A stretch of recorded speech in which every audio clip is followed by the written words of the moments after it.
Hello, boys and girls, those who bounce in between, and welcome to a Dankey Kang reading of Friedrich Engels' 1872 work on authority. So let's get right into it. This is Engels. He says, a number of socialists have latterly launched a regular crusade against what they call the principle of authority. It suffices to tell them that this or that act is authoritarian for it to be condemned. This summary mode of procedure is being abused to such an extent that it's become necessary to look into the matter somewhat more closely. Authority, in the sense in which the words used here, means the imposition of the will of another upon ours. On the other hand, authority presupposes subordination.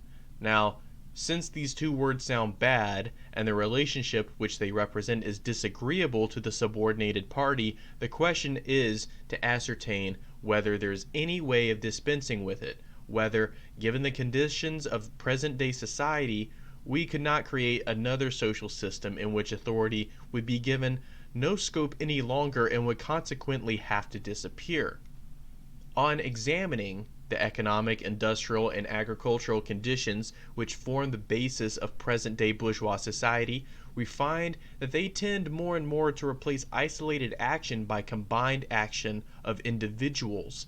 Modern industry, with its big factories and mills, where hundreds of workers supervise complicated machines driven by steam, has superseded the small workshops of the separate producers. The carriages and wagons of the highways have become substituted by railway trains, just as the small schooners and sailing feluccas have been by steamboats. Even agriculture falls increasingly under the domination of the machine and of steam, which slowly but relentlessly put in the place of the small proprietors big capitalists, who, with the aid of the hired workers, cultivate vast stretches of land. Everywhere, combined action, the completion of process dependent on one another, displaces independent action by individuals. But whoever mentions combined action speaks of organization. Now, is it possible to have organization without authority? Supposing a social revolution dethroned the capitalist, who now exercises their authority over the production and circulation of wealth. Supposing, to adopt entirely the point of view of the anti-authoritarians, that the land and the instruments of labor had become the collective property of the workers who use them. Will authority have disappeared, or will it only change its form? Let's see. Let's take, by the way of example, a cotton spinning mill. The cotton must pass through at least 6 successive operations before it is reduced to the state of thread, and these operations take place for the most part in different rooms.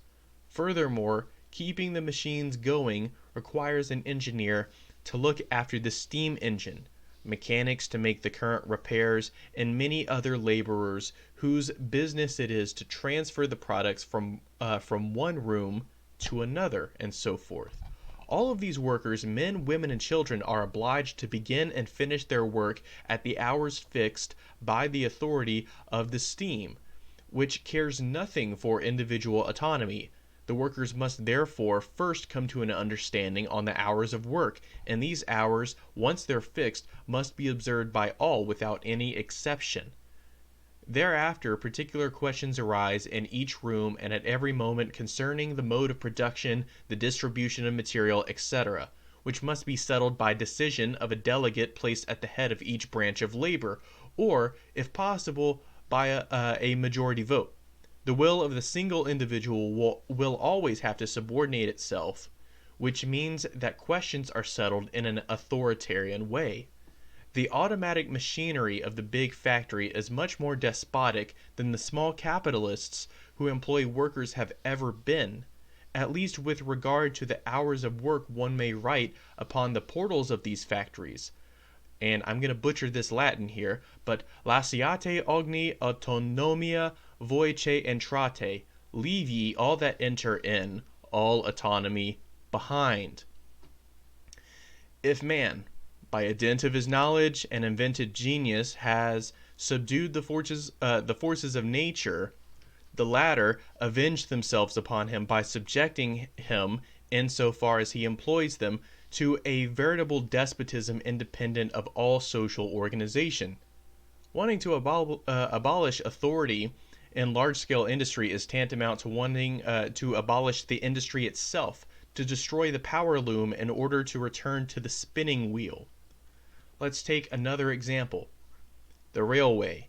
Here too is the cooperation of an infinite number of individuals, and it's absolutely necessary. This cooperation must be practiced during precisely fixed hours so that no accidents may happen. Here too the first condition of the job is a dominant will that settles all subordinate questions, whether this will is represented by a single delegate or a committee charged with the execution of the resolutions of the majority of persona interested. In either case, there's a very pronounced authority. Moreover, what would happen to the first train dispatched if the authority of the railway employees over the passengers were abolished? But the necessity of authority, and the imperious authority at that, will nowhere be found more evident than on the board of a ship on the high seas. There, in time of danger, the lives of all depend on the instantaneous and absolute obedience of all to the will of one. When I submitted arguments like these to the most rabid anti-authoritarians, the only answer they'll be able to give me was the following: yeah, that's true, but it's not that the case of authority which we confer on our delegates, but of a commission entrusted. These gentlemen think that when they've changed the names of things, they've changed the things themselves. This is how profound thinkers mock at the whole world. We've thus seen that on one hand, a certain authority, no matter how delegated, and on the other hand, a certain subordination, are things which independently of all social organization are imposed upon us together with the material conditions under which we produce and make products circulate. We've seen, besides, that the material conditions of production and circulation inevitably develop with large-scale industry and large-scale agriculture, and increasingly tend to enlarge the scope of this authority. Hence, it's absurd to speak of the principle of authority as being absolutely evil, and of the principle of autonomy as being absolutely good. Authority and autonomy are relative things whose spheres vary within the various phases of the development of society. If the autonomists confine themselves to saying that the social organization of the future would restrict authority solely to the limits within which the conditions of production render it inevitable, we could understand each other. But they are blind to all the facts that make the thing necessary, and they passionately fight the world. Why do the anti-authoritarians not confine themselves to crying against all political authority, the state? All socialists are agreed that the political state, and with it political authority, will disappear as a result of the coming social revolution. That is, that public functions will lose their political character and be transformed into the simple administrative functions of watching over the true interest of society. But the anti-authoritarians demand that the political state be abolished at one stroke, even before the social conditions that give birth to it have been destroyed. They demand that the first act of the social revolution should be the abolition of authority.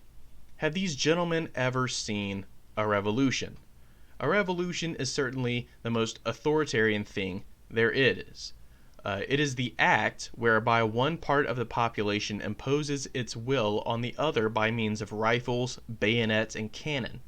Authoritarian means, if such there be at all, and if the victorious party does not want to have fought in vain, it must maintain this rule by means of terror which its arms inspire in their reactionaries.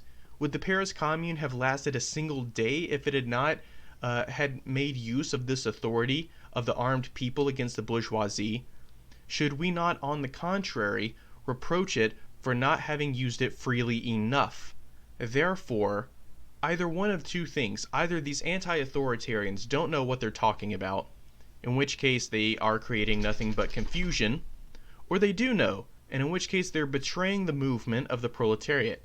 In either case, they serve their reaction. Thank you very much for listening, and stay tuned for future readings like this one. I really enjoyed this one. Send it to your anarchist friends. Send it to your Breadtube friends, everybody. Thanks very much for listening.